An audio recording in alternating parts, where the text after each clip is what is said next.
അന്തം കമ്മികൾ ചിലപ്പം പറയും. എന്നും രാവിലെ മറ്റേ പിണറായി വിജയന്റെ മറ്റേതിന് വേണ്ടി കൈനീട്ടുന്ന ആൾക്കാർ ചിലപ്പം പറയും.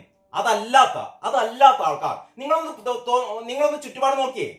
നിങ്ങളുടെ നാട്ടിലെ CPM-ന്റെ ബ്രാഞ്ച് സെക്രട്ടറി, അയാൾക്ക് എന്താണ് ജോലി? ഏരിയ സെക്രട്ടറിക്ക് എന്താണ് ജോലി? അല്ലെങ്കിൽ ഈ പറയുന്ന ജില്ലാ കമ്മിറ്റിയിലെ അംഗങ്ങൾക്ക് ഇവർക്കൊക്കെ എന്താണ് ജോലി? എങ്ങനെയാണ് ഇവരുടെ വരുമാനം?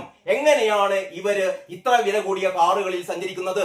എങ്ങനെയാണ് ഇവർ ഓരോ ദിവസവും ഇത്ര വലിയ ഒരു ജീവിത ആർഭാടങ്ങളിലൂടെ കടന്നു പോകുന്നത്? എങ്ങനെയാണ് ഇവർ ഇത്ര വലിയ വീട് വെക്കുന്നത്? എങ്ങനെയാണ് ഇത്ര വലിയ ആഘോഷത്തോടെ ഇവർ ജീവിക്കുന്നത് എന്ന് നമ്മൾ നോക്കിയാൽ മനസ്സിലാകും.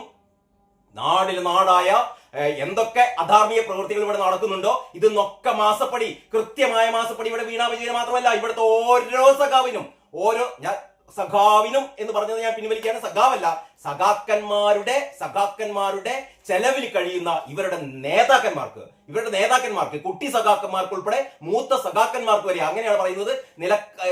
കടല കച്ചവടം നടത്തിയ, അതായത് നമ്മുടെ തൃശ്ശൂർ റൗണ്ടിലൂടെ ഉന്തുവണ്ടിയിൽ കടല വിറ്റ് നടന്ന, 1 രൂപക്കും 2 രൂപക്കും കടല വിറ്റ് നടന്ന ഒരു മൂത്ത നേതാവിന് കോടികളുടെ ഉടമയാണ്.